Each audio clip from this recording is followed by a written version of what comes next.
Welcome everybody to a review of two new films from StudioCanal in their cult classics line, and the first of those is 1988's Linie 1. Now this is directed by Reinhard Hauf, who I've not seen anything from before, and it's basically a German comedy drama musical, clocking in at 99 minutes long, and it's about Sunny, who is a girl from the province who comes to Berlin to meet rock star Johnny, who had given her his address after a concert. On the subway to Krautsberg, Sunny becomes acquainted with a couple of strange people. Among them, asphalt cowboy Bambi. Bambi tells Sunny that Johnny's address in Krautsberg does not exist. Together, Sunny and Bambi try to find the rock star in bustling metropolitan Berlin, and they come across several characters along the way, on the subway and stuff like that. And it's a very intriguing film with a very varied kind of character base going on. Now, I'm not typically one for musicals. There are very few that I genuinely actually love, and even though I didn't find myself loving this, I was more engrossed by it and entertained than I anticipated.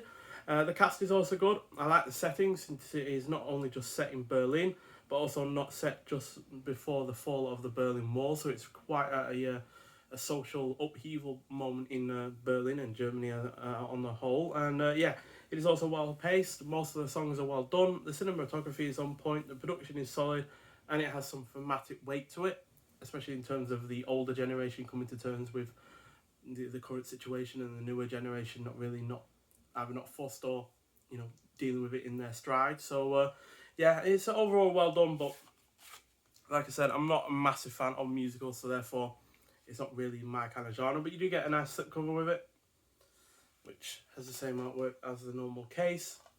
And you get a few art cards to go with it as well. And there's a disc which is printed with the same artwork as the slipcover and the normal cover. So mild spoilers for the film with the art cards. So even though the production is obviously does look on the cheap side in some aspects because it's mainly in one setting, on the whole it still looks excellent, especially in terms of the varied kind of costumes and characters and musical numbers. So it's all very well done, and they've all got that printed on the back as well. So on the whole, a solid effort. Not my favourite from this cult classic lines by any means, but still a really rather interesting one, and certainly one that I doubt many people have actually seen. On Letterboxd, for instance, it doesn't have that many reviews. And you also get a new interview with Reinhard Huff and one of the cast members, and you get Linie 1 interviews with a couple of actors as well, trailer and original trailer as well. So a few nice extras there. And finally, we have from 1973, The Final Program. Now, this is probably a more popular film than Linie 1, principally because it's got a more well-known cast and more well-known director. So it's directed by Robert Feist, who also did the really rather excellent Abominable Dr. Phibes, and the really rather less excellent sequel to that, the Dr. Phibes Rises Again, and then The Devil's Reign. And this is a fantasy science fiction thriller film, clocking in at 89 minutes long. Stars John Finch, who was in Alfred Hitchcock's Frenzy, which is probably my favourite of Alfred Hitchcock's later efforts, as well as Death of the Nile, The Horror of Frankenstein, and Kingdom of Heaven, one of his last efforts. It also stars Jenny Runacre, who was in the 1990 version of The Witches, The Duelists, and The Creeping Flesh, and also stars in minor supporting roles Sterling Hayden, who I've seen in 11 films before. He's only really in one scene in this, and as well as Patrick McGee, who I've seen in 10 other films, and again, he's only really in one scene, but both of them do have crucial roles in some aspects. So it's about after the death of his Nobel Prize winning father, billionaire physicist Jerry Cornelius becomes embroiled in the search for the mysterious final program developed by his father. The program, a design for a perfect, self-replicating human being, is contained on microfilm. A group of scientists led by the formidable Miss Brunner, who consumes her lovers, literally, has sought Cornelius's help in obtaining it. So this fantasy science fiction thriller is a weird one that has a really rather solid first hour in terms of being intrigued about what the final program is, what it entails, what it's really going to create.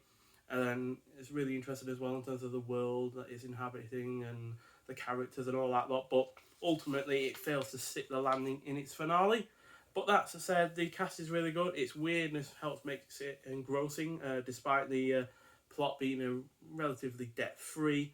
It is predominantly well-paced, the production is solid, the score is well done, the sly black humour somewhat works, and despite the ending being a genuine what the hell moment, it is sadly not a wholly satisfying conclusion. But still, it is well worth watching just because, you know, it's the kind of film that you wouldn't imagine being able to be made today or at any other point in history, really. It had to be, you know, during the early 70s when filmmakers were pretty much allowed to do what they wanted with sizable budgets. So, yeah, again, you get a nice slip cover with this, which again is nicely done. Same artwork on the main case. And again, you get printed disc and art cards. Art cards for this being a little bit more interesting because you do get a different version of the poster, which I quite like. And then again, mild spoilers for the film.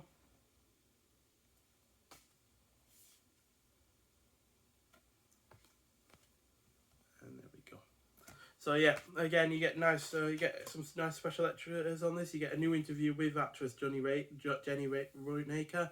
You get a new Kim Newman and on Faust and the final program. You get an Italian title sequence and trailers. So yeah, these two aren't my favourite films from the StudioCanal Classics line. Yeah, they're probably my joint least favourite alongside Either Jury. But on the whole, I really am impressed by what StudioCanal is doing with these cult classics, because they're bringing films I've either never heard of, in the case of Linie 1, or films I kind of enjoy in their weirdness in terms of the final program to the forefront. And they have brought 4 other really rather good films out as well. Either Joy, like I said, is pretty much on the par with these two. Solid effort, but not wholly well done in certain regards. But then, yeah, you got the 3 that I absolutely enjoy. You got Extreme Prejudice, which is easily my favourite, and then the 2 Italian ones, High Crime and Kill Them All and Come Back Alone, which again, really, really rather good. So yeah, I do hope StudioCanal keeps up these releases, because yeah, they are really, really rather good. They're nicely done in terms of the transfers. They've got nice art cards. The slipcovers are well done, and yeah, the extras are solid on them as well. So yeah, on the whole, I do hope that they keep them going, and look forward to seeing what other films they bring out in the future. But yeah, if you've seen either the final program or Linie 1, then I'd like to hear your thoughts on them. But yeah, nonetheless, thank you for watching, and I'll see you in the next one. Bye.